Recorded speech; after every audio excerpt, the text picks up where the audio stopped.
Hi hello ನಮಸ್ತೆ welcome back to my channel. ನಾನು ನಿಮ್ಮ ಸೌಜನ್ಯ. ಎಲ್ಲರೂ ಹೇಗಿದ್ದೀರಾ? ನಾನು ತುಂಬ ಚೆನ್ನಾಗಿದ್ದೀನಿ. ಹಾಗೆಯೇ ನೀವು ಎಲ್ಲರೂ ಚೆನ್ನಾಗಿದ್ದೀರಾ ಅಂತ ಭಾವಿಸ್ತಾ ಇದ್ದೀನಿ. ನಾನಿವತ್ತು ನಿಮ್ಮ ಮುಂದೆ ಬಂದಿದ್ದೀನಿ ಇನ್ನೊಂದು ನನ್ನ ದಿನಚರಿಯ ಬ್ಲಾಗ್ ಜೊತೆಗೆ. ಇವತ್ತು ನಾನು ಬೆಳಗಿನ ತಿಂಡಿಗೆ ರವೆ ರೊಟ್ಟಿ ಜೊತೆಗೆ ದಾಲ್ ಮಾಡಿದ್ದೆ. ಹಾಗೆಯೇ ತುಂಬ ಬಾಳೆಹಣ್ಣು ಉಳಿದಿತ್ತು, ಒಟ್ಟಿಗೆ ತಿನ್ನೋಕ್ಕಾಗಲ್ಲ ಅಂತ ಹೇಳಿಬಿಟ್ಟು ರಸಾಯನ ಅಂದರೆ ಅವಲಕ್ಕಿ ಜೊತೆಗೆ ರಸಾಯನ ಮಾಡ್ತಾರಲ್ಲ ಆ ಥರ ಮಾಡಿದ್ದೆ. ಇನ್ನು ನಾನು ಒಂದೆರಡು ಮೂರು ಪಾಟಲ್ಲಿ ಒಂದೆರಡು ಗಿಡನ ಹಾಕ್ಕೊಂಡಿದ್ದೀನಿ. ಅದರಲ್ಲಿ ಇದು ಒಂದು ಯಾವುದಿದು ಮಿಂಟ್ ಅಂದರೆ ಪುದೀನ ಸೊಪ್ಪು ಹಾಕ್ಕೊಂಡಿದ್ದೀನಿ. ಸೊ ಒಂದು 3 ಸಲ ಅದನ್ನು ಕಟ್ ಮಾಡಿ ಯೂಸ್ ಮಾಡಿದ್ದೀನಿ ಅಡುಗೆಗೆ. ಅದನ್ನು ಇತ್ತೀಚೆಗೆ ಹಾಕಿರೋದು ಒಂದು 3 ಸಲ ಯೂಸ್ ಮಾಡಿದ್ದೀನಿ. ಇನ್ನೂ ಇಷ್ಟಿದೆ ನೋಡಿ. ಇದನ್ನು ಟಚ್ ಮಾಡಿದ್ರೇ ಏನು ಸ್ಮೆಲ್ ಬರುತ್ತೆ ಗೊತ್ತಾ? ಒಳ್ಳೆ ಪರಿಮಳ. ಬಟ್ ಹೊರಗಡೆ ತೊಗೊಂಡ್ರೆ ಎಷ್ಟು ಸ್ಮೆಲ್ ಇರಲ್ಲ. ಕಟ್ ಮಾಡ್ದಂಗೆ ಕೆಳಗಡೆ ಚಿಕ್ಕ ಚಿಕ್ಕ ಗಿಡಗಳು ಬಂದಿದ್ದಾವೆ ನೋಡಿ. ಅದಾದಮೇಲೆ ಇದು ತುಳಸಿ ಗಿಡ. ಈ ಚಿಕ್ಕ ಪಾಟ್ 2 ಇದೆ ನೋಡಿ, ಅದನ್ನು ಮಣ್ಣು ಹಾಕಿ ಹಾಗೆ ಇಟ್ಟಿದ್ದೆ. ಸುಮಾರು ಒಂದು 2 ತಿಂಗಳು ಹಾಗೆ ಇತ್ತು, ಏನೂ ಹಾಕಿರಲಿಲ್ಲ. ಇತ್ತೀಚೆಗೆ ನಮ್ಮ ತುಳಸಿ ಗಿಡದ ಪಾಟಲ್ಲಿ ಟೊಮೆಟೊ ಗಿಡ ಬಂದಿತ್ತು ನೋಡಿ. ಇದು ಟೊಮೆಟೊ ಗಿಡ. ಸೊ ನನಗದು ಟೊಮೆಟೊ ಗಿಡ ಅಂತ ಗೊತ್ತಾಗಿದ್ದರಿಂದ ಅದನ್ನು ಈ ಪಾಟಿಗೆ ಅದ್ರ ಪಾಡಿಗೆ ಅದು ಹೇಗೆ ಬರುತ್ತೋ ಹಾಗೆ ಬಂದ್ಕೊಳ್ಳಿ, ಬಂದರೆ ಬರಲಿ ಅಂತ ಹೇಳಿಬಿಟ್ಟು ಈ ಪಾಟಿಗೆ ಹಾಕಿದ್ದೀನಿ. ಇನ್ನು ಇದು ಸ್ನೇಕ್ ಪ್ಲ್ಯಾಂಟ್ ಅಂತ ನಮ್ಮ ಪಕ್ಕದ ಮನೆಯವ್ರು ಕೊಟ್ಟರು. ಇನ್ನಿದು ಬಸಳೆ ಸೊಪ್ಪು. ಇದನ್ನು ಹಾಕಲೇಬೇಕು ಅಂತ ಹೇಳಿ ಹಾಕ್ಕೊಂಡಿದ್ದೀನಿ. ತುಂಬ ತಂಪು ದೇಹಕ್ಕೆ. ಸೊ ನಮ್ಮ ಕಡೆ ಎಲ್ಲ ಇದನ್ನು ತುಂಬ ಯೂಸ್ ಮಾಡ್ತಾರೆ ಸಾಂಬಾರಿಗೆ. ಇದನ್ನು ಕೂಡ 2 ಸಲ ಕಟ್ ಮಾಡಿ ಯೂಸ್ ಮಾಡಿದ್ದೀನಿ, ಸಾಂಬಾರು ಮಾಡಿದ್ದೀನಿ. ಇದನ್ನು ಹಬ್ಬದಕ್ಕೆ ಅಂತ 2 ಕೋಲ್ ತರಿಸ್ಕೊಂಡಿದ್ದೆ ಹಾಕಬೇಕು ಅಂತ. ನಾನು ದಾರದಲ್ಲಿ ಕಟ್ಕೊಂಡಿದ್ದೀನಿ, ಅದು ಯಾಕೋ ಸರಿ ಹೋಗ್ತಾ ಇಲ್ಲ. ಸೊ 3 ದಿನ ಆಯಿತು ಆ ಕೋಲ್ ತೊಗೊಂಬಂದು, ಆದರೂ ಕೂಡ ಅದನ್ನು ಯಾವಾಗ ಅದಕ್ಕೆ ಫಿಕ್ಸ್ ಮಾಡೋದು ಅಂತ ಗೊತ್ತಿಲ್ಲ. ಯಾವಾಗ ಟೈಮ್ ಕೂಡ ಬರುತ್ತೋ ಏನೋ. ಇವತ್ತು ಮಧ್ಯಾಹ್ನ ತಾನೇ ಹೇಳಿದೆ ಯಾವಾಗ ಟೈಮ್ ಬರುತ್ತೋ ಅಂತ ಹೇಳಿ. ನೋಡಿ ಇವತ್ತು ಸಂಜೆನೇ ಟೈಮ್ ಕೂಡ ಬಂದುಬಿಡ್ತು. ಹೀಗೆ ಹೊರಗಡೆ ವಾಕ್ ಮಾಡ್ತಾಯಿದ್ದೆ. ಸೊ ಹಾಗೆ ನೋಡಿದ್ನಲ್ಲ, ಫಿಕ್ಸ್ ಮಾಡೇ ಬಿಡೋಣ ಅಂತ ಹೇಳಿಬಿಟ್ಟು ಮಾಡ್ತಾಯಿದ್ದೀನಿ. ನಾನು ಮೊದಲು ಅದನ್ನು ಒಂದು ಚಿಕ್ಕ ದಾರ ತೊಗೊಂಡು ಮೇಲೆ ಇರೋ ಕಂಬಿಗೆ ಕಟ್ಟಿದ್ದೆ. ಸೊ ಅದು ಅಷ್ಟು ನೀಟಾಗಿ ಅದಕ್ಕೆ ಸಪೋರ್ಟ್ ಸಿಗ್ತಾ ಇರಲಿಲ್ಲ ದಾರದಿಂದ. ಹಾಗಾಗಿ ನಾನು 2 ಕೋಲ್ ತರಿಸ್ಕೊಂಡೆ. ಕೋಲ್ ತರಿಸ್ಕೊಂಡು ನೀಟಾಗಿ ಕೋಲೆಲ್ಲ ಹಾಕಿದ್ರೆ ನೀಟಾಗಿ ಹಬ್ಬತ್ತೆ, ಅದಕ್ಕೂ ಕೂಡ ಗ್ರಿಪ್ ಸಿಗುತ್ತೆ ಹಬ್ಬದಕ್ಕೆ. ಹಾಗಾಗಿ ಕೋಲ್ ತರಿಸ್ಕೊಂಡು ಕೋಲ್ಗೆ ಹಾಕ್ತಾಯಿದ್ದೀನಿ. ಆ್ಯಕ್ಚುಲಿ ನನಗೆ ಈ ಥರ ಗಿಡಗಳನ್ನ ಬೆಳೆಸೋದು, ಗಾರ್ಡನಿಂಗ್ ಮಾಡೋದಕ್ಕೆ ತುಂಬ ಇಷ್ಟ. ಸೊ ಜಾಗ ಇಲ್ಲ ಅಷ್ಟೇ. ಈ ಸ್ಟೇಜಲ್ಲಿ ನನಗೆ ತುಂಬ ಗಿಡಗಳನ್ನ ಹಾಕ್ಕೊಂಡು ಮೇಂಟೈನ್ ಮಾಡೋದಕ್ಕೂ ತುಂಬ ಕಷ್ಟ ಆಗುತ್ತೆ.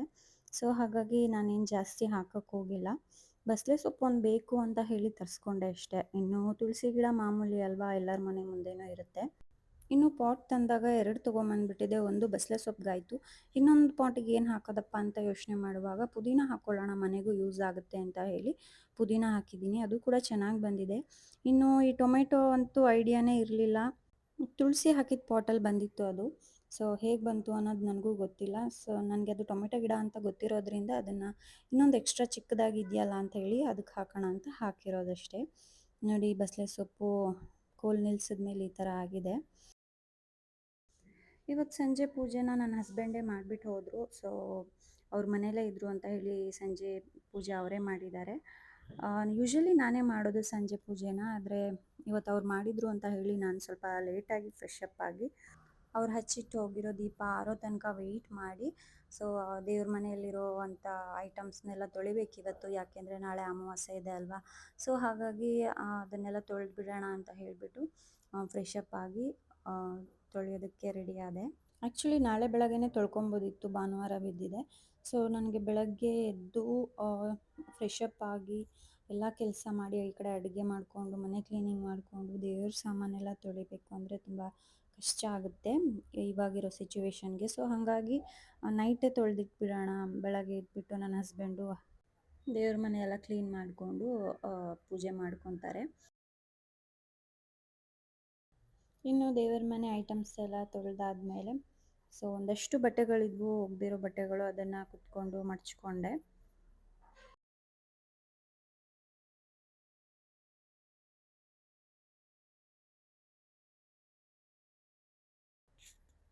ಇದು ನೆಕ್ಸ್ಟ್ ಡೇ ಮಾರ್ನಿಂಗ್. ಬೆಳಗ್ಗೆ ಎದ್ದಿದ ತಕ್ಷಣ ಒಂದು ಚಿಂತೆ ಏನಪ್ಪ ಅಂದರೆ ಏನು ತಿಂಡಿ ಮಾಡೋದು ಅನ್ನೋದೇ ಒಂದು ದೊಡ್ಡ ಚಿಂತೆ ಆಗಿರುತ್ತೆ. ಸೊ ಬೆಳಗ್ಗೆ ಹೇಳ್ತಾನೆ ಏನಪ್ಪ ತಿಂಡಿ ಮಾಡೋದು ಇವತ್ತು ಅಂತ ಅನ್ನಿಸ್ತಾ ಇರುತ್ತೆ. ಸೊ ಈಸಿಯಾಗಿ ಏನೋ ಒಂದು ಮಾಡೋಣ ಅಂತ ಹೇಳಿ ಥಿಂಕ್ ಮಾಡಿದಾಗ ಚಿತ್ರಾನ್ನ ಮಾಡೋಣ ಅಂತ ಅನ್ನಿಸ್ತು. ಸೊ ಪಕ್ಕದ ಮನೆಯವರು ಊರಿಗೆ ಹೋಗಿದ್ರು, ಊರಿಂದ ಬರುವಾಗ ಸ್ವಲ್ಪ ಮಾವಿನಕಾಯಿ ತಂದುಕೊಟ್ಟಿದ್ರು. ಸೊ ಮಾವಿನಕಾಯಿ ಚಿತ್ರಾನ್ನ ಮಾಡೋಣ ಅಂತ ಹೇಳಿ ಇವತ್ತು ಬೆಳಗ್ಗೆ ಮಾವಿನಕಾಯಿ ಚಿತ್ರಾನ್ನ ಮಾಡಿದ್ದೆ. ಇನ್ನು ತಿಂಡಿಯಾಗಿ ಸ್ವಲ್ಪ ಹೊತ್ತಿಗೆನೇ ಸ್ವಲ್ಪ ಮಜ್ಜಿಗೆ ಮಾಡ್ಕೊಳ್ಳೋಣ ಅಂತ ಹೇಳಿ ಮಜ್ಜಿಗೆ ಮಾಡಿಕೊಂಡೆ. ಅದಕ್ಕೆ ಬೆಳ್ಳುಳ್ಳಿ, ಕರಿಮೆಣಸು ಮತ್ತು ಸ್ವಲ್ಪ ಉಪ್ಪು ಹಾಕಿ ಬೆರೆಸ್ಕೊಂಡು ಮಜ್ಜಿಗೆ ಮಾಡಿಕೊಂಡೆ. ಸೊ ಇದಕ್ಕೆ ಶುಂಠಿ ಕೂಡ ಹಾಕ್ಬೋದು. ನನಗೆ ಯಾಕೋ ಮಾವಿನಕಾಯಿ ಚಿತ್ರಾನ್ನ ತಿಂದಿದ್ದು ಅಷ್ಟು ಸೆಟ್ ಆಗಿರಲಿಲ್ಲ. ಈ ಟೈಮಲ್ಲಿ ಅಂದರೆ ಪ್ರೆಗ್ನೆನ್ಸಿ ಟೈಮಲ್ಲಿ ಜಾಸ್ತಿ ಹುಳಿ ತಿನ್ನಬಾರ್ದು. ಮಾವಿನಕಾಯಿ ಬೇರೆ ತುಂಬ ಹೀಟ್ ಅಲ್ವಾ. ಸೊ ನನಗೆ ಅದೇನೋ ಒಂಥರ ಎದೆ ಉರಿ ಬಂದುಬಿಡ್ತು. ಸೊ ಹಾಗಾಗಿ ಸ್ವಲ್ಪ ತಂಪು ಮಾಡೋಣ ಅಂತ ಹೇಳಿಬಿಟ್ಟು ಮಜ್ಜಿಗೆ ಮಾಡಿಕೊಂಡೆ.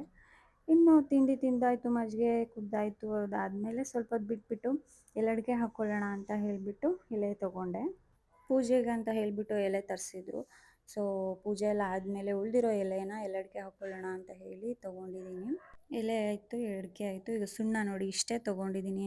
ಯೂಶ್ವಲಿ ನನಗೆ ಸುಣ್ಣ ಅಷ್ಟೊಂದು ಯೂಸ್ ಆಗೋಲ್ಲ. ನಮ್ಮ ಮನೇಲಿ ಯಾರೂ ಎಲೆ ಅಡಿಕೆ ಹಾಕ್ಕೊಳ್ಳಲ್ಲ ಮತ್ತು ಬೇರೆ ಏನಕ್ಕೂ ನಾವು ಸುಣ್ಣನ ಯೂಸ್ ಮಾಡ್ಕೊಳ್ಳಲ್ಲ. ಸೊ ಹಾಗಾಗಿ ಇಷ್ಟೇ ಇಟ್ಕೊಂಡಿದ್ದೀನಿ. ಫ್ರಿಜ್ಜಲ್ಲಿ ಇಟ್ಕೊಂಡಿರ್ತೀನಿ, ಇಲ್ಲಾಂದರೆ ಸ್ವಲ್ಪ ಗಟ್ಟಿ ಆಗಿಬಿಡತ್ತೆ. ಈ ಪ್ರೆಗ್ನೆನ್ಸಿ ಟೈಮಲ್ಲಿ ಎಲೆ ಅಡಿಕೆ ತಿನ್ನಬೇಕು ಅಂತ ಹೇಳ್ತಾರೆ. ಯಾಕೆಂದರೆ ಎಲೆಯಲ್ಲೂ ಕ್ಯಾಲ್ಶಿಯಮ್ ಇರುತ್ತೆ, ಹಾಗೆ ಸುಣ್ಣದಲ್ಲಿ ಜಾಸ್ತಿ ಕ್ಯಾಲ್ಶಿಯಮ್ ಇರುತ್ತೆ. ಸೊ ಹಾಗಾಗಿ ನಮಗೆ ಈ ಟೈಮಲ್ಲಿ ಬೇಕಾದಂಥ ಕ್ಯಾಲ್ಶಿಯಮ್ನ ಸ್ವಲ್ಪ ನಾವು ಎಲೆ ಅಡಿಕೆ ಹಾಕ್ಕೊಳ್ಳೋದ್ರಿಂದ ತೊಗೋಬೋದು. ಆ್ಯಕ್ಚುಲಿ ಇದು ನನ್ನ ಸೆಕೆಂಡ್ ಪ್ರೆಗ್ನೆನ್ಸಿ. ಈ ಪ್ರೆಗ್ನೆನ್ಸಿಯಲ್ಲಿ ನಾನೇನು ಅಷ್ಟೊಂದು ಎಲೆ ಅಡಿಕೆನ ಹಾಕ್ಕೊಂಡಿಲ್ಲ. ಎಲ್ಲೋ ಅಪರೂಪಕ್ಕೆ ಒಂದೊಂದು ಸಲ ಹಾಕ್ಕೊತೀನಿ ಅಷ್ಟೇ. ಬಟ್ ನನ್ನ ಫಸ್ಟ್ ಪ್ರೆಗ್ನೆನ್ಸಿಲಿ ರೆಗ್ಯುಲರಾಗಿ ನಾನು ಒಂದು 3 ಡೇಸ್ ಒನ್ಸ್ ಅಂತ ಹಾಕೋತಾ ಇದ್ದೆ. ನನ್ನ ಫಸ್ಟ್ ಪ್ರೆಗ್ನೆನ್ಸಿಯಲ್ಲಿ ಒಂದಿನ ಏನು ಮಾಡಿಬಿಟ್ಟಿದ್ದೆ ಅಂದರೆ, ಹೀಗೆ ಎಲೆ ಅಡಿಕೆ ಹಾಕ್ಕೊಳ್ಳುವಾಗ ಸುಣ್ಣ ಎಲ್ಲ ಫ್ರಿಜ್ಜಲ್ಲೇ ಇಟ್ಟಿರ್ತಿದ್ರು. ಸೊ ಆಗಿತ್ತು. ಸೊ ಖಾಲಿ ಆಗಿಬಿಟ್ಟಿದೆ ಅಂತ ಹೇಳಿಬಿಟ್ಟು ನಾನು ಇನ್ನೊಂದು ಡಬ್ಬ ಇತ್ತು, ಆ ಇನ್ನೊಂದು ಡಬ್ಬನ ತೊಗೊಂಡು ಎಲೆ ಅಡಿಕೆ ಹಾಕ್ಕೊಂಡೆ. ಬಾಯಿ ಫುಲ್ ಸುಟ್ಟೋಗ್ಬಿಟ್ಟಿತ್ತು. ಸೊ ಆಮೇಲೆ ಗೊತ್ತಾಯಿತು ಅದು ಎಲೆ ಅಡಿಕೆಗೆ ಯೂಸ್ ಮಾಡುವಂಥ ಸುಣ್ಣ ಅಲ್ಲ, ಗೋಡೆಗೆ ಹೊಡೆಯೋ ಸುಣ್ಣ ಅಂತ. ಸೊ ನನ್ನ ಬಾಯೆಲ್ಲ ತುಂಬ ಸುಟ್ಟೋಗ್ಬಿಟ್ಟಿತ್ತು. ಆ್ಯಂಡ್ ಅವತ್ತು ಮಗುದು ಮೂಮೆಂಟ್ ಕೂಡ ತುಂಬಾ ಜಾಸ್ತಿ ಇತ್ತು. ಪಾಪ ಅದಕ್ಕೆ ಏನಾಗಿತ್ತೋ ಏನೋ. ಸೊ ಯಾರ ಹತ್ರನೂ ಹೇಳ್ಕೊಳ್ಳಿಲ್ಲ, ಭಯದಲ್ಲಿ ಬೈದ್ಬಿಡ್ತಾರೆ ಅಂತ. ಬಟ್ ಬಾಯೆಲ್ಲ ತುಂಬ ಸುಟ್ಟೋಗ್ಬಿಟ್ಟಿತ್ತು. ಬಾಯಿ, ನಾಲಿಗೆ ಎಲ್ಲ ಊಟ ಮಾಡೋಕ್ಕೆ ಆಗ್ತಾ ಇರಲಿಲ್ಲ. ಒಂದು 3-4 ಡೇಸ್ ನಾನು ಖಾರನ ತಿನ್ನೋಕ್ಕಾಗ್ತಾ ಇರಲಿಲ್ಲ. ಸೊ ಇದು ಎಲೆ ಅಡಿಕೆ ತಿನ್ನುವಾಗ ಅದು ನೆನಪಾಗುತ್ತೆ ನನಗೆ ಯಾವಾಗ್ಲೂ.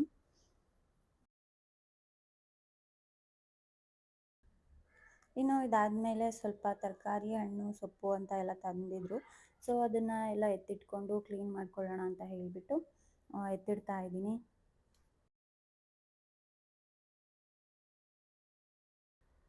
ಇವಾಗಂತೂ ಸಮ್ಮರಲ್ಲಿ ಏನಾದರೂ ಜ್ಯೂಸ್ ಮಾಡ್ಕೊತಾ ಇರಬೇಕು ಅನಿಸುತ್ತೆ. ಈ ಹಣ್ಣನ್ನು ಹಾಗೆ ತಿನ್ನೋದಕ್ಕಿಂತ ಜ್ಯೂಸ್ ಮಾಡ್ಕೊಂಡು ಕುಡಿದ್ರೆ ಬೆಟರ್. ಈ ಸಮ್ಮರ್ಗೆ ಸಿಕ್ಕಾಪಟ್ಟೆ ಸೆಕೆ ಇದೆ ಅಪ್ಪ. ಈ ಸಲದ ಸಮ್ಮರಂತೂ ಹೇಳ್ಕೊಳಕ್ಕೆ ಆಗಲ್ಲ, ಅಷ್ಟು ಸೆಕೆ ಇದೆ. ಮೇ ಬಿ ನನ್ನ ಪ್ರೆಗ್ನೆನ್ಸಿಯಲ್ಲಿ ಆ ಥರ ನನಗೆ ಫೀಲ್ ಆಗ್ತಾ ಇದೆಯೋ ಅಥವಾ ಎಲ್ಲರಿಗೂ ಅದೇ ಥರ ಸೆಕೆ ಇದೆಯೋ ನನಗೆ ಗೊತ್ತಿಲ್ಲ. ಬಟ್ ನನಗಂತೂ ತಡ್ಕೊಳಕ್ಕಾಗಲ್ಲ, ಅಷ್ಟು ಸೆಕೆ ಇದೆ.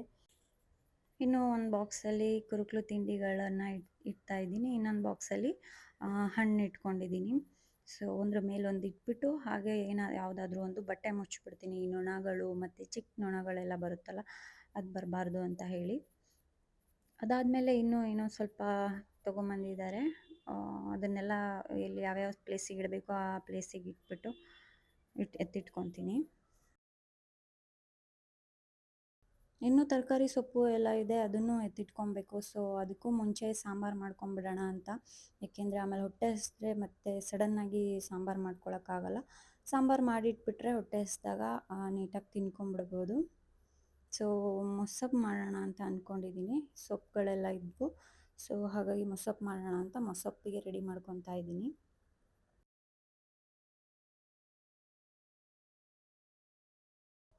ಇಬ್ಬರೇ ಇರೋದರಿಂದ ಸ್ವಲ್ಪ ಸೊಪ್ಪು ತೊಗೊಂಡಿದ್ದೀನಿ.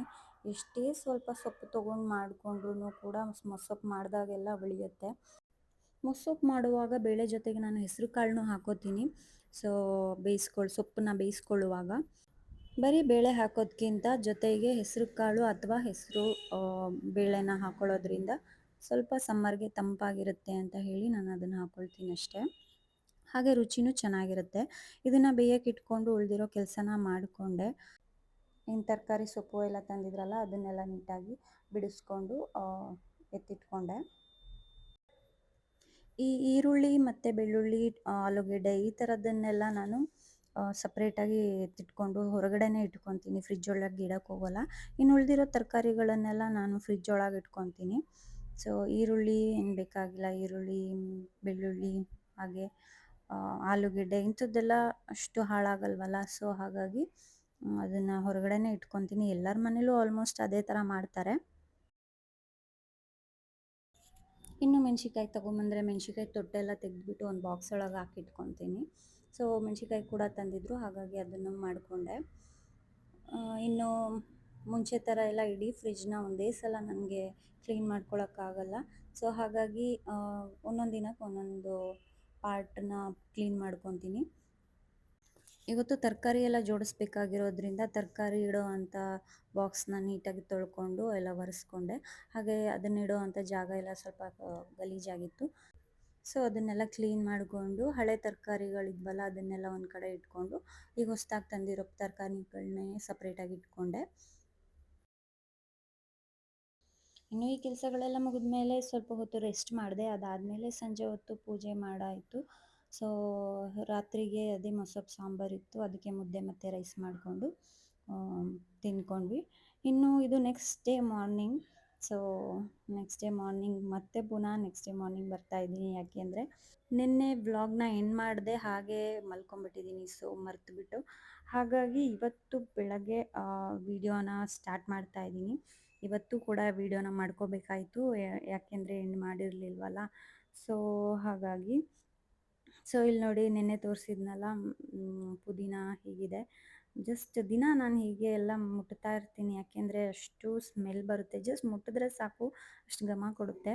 ಇವತ್ತು ಅದನ್ನು ಕಟ್ ಮಾಡ್ತಾಯಿದ್ದೀನಿ, ಯಾಕೆಂದರೆ ಬೆಳಗಿನ ತಿಂಡಿ ಪಲಾವ್ ಮಾಡಬೇಕಂತ ಹೇಳಿ ಪಲಾವ್ಗೆ ಯೂಸ್ ಮಾಡ್ಕೊಳ್ಳೋಣ ಅಂತ ಹೇಳಿ ಕಟ್ ಮಾಡ್ತಾಯಿದ್ದೀನಿ. ಜಸ್ಟ್ ಅದನ್ನು ಟಚ್ ಮಾಡಿದ್ರೆ ಎಷ್ಟು ಸ್ಮೆಲ್ ಬರುತ್ತೆ, ಕಟ್ ಮಾಡಿದ್ರಂತೂ ಇನ್ನೂ ಒಂಥರ ಜಾಸ್ತಿ ಸ್ಮೆಲ್ ಬರುತ್ತೆ. ಸೊ ಹೊರಗಡೆ ತೊಗೊಂಬಂದಾಗ ಆ ಸ್ಮೆಲ್ ನಾನು ಎಲ್ಲೂ ನೋಡಿರಲಿಲ್ಲ. ಸೊ ಎಷ್ಟು ಫ್ರೆಶ್ ಆಗಿದೆ ನೋಡಿ.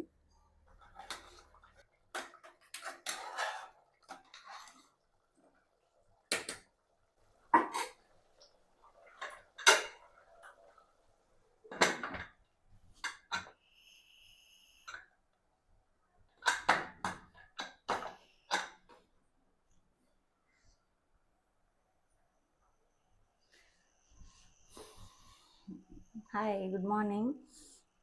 ಸೊ ಇವತ್ತು ಬೆಳಗ್ಗೆ ನಿನ್ನೆ ವ್ಲಾಗ್ ಎಂಡ್ ಮಾಡೋಕ್ಕಾಗಲಿಲ್ಲ. ಇವತ್ತು ಬೆಳಗ್ಗೆ ಬೇಗ ಎದ್ದು ಎಲ್ಲ ಪಲಾವ್ಗೆ ಇಟ್ಟಿದ್ದೀನಿ.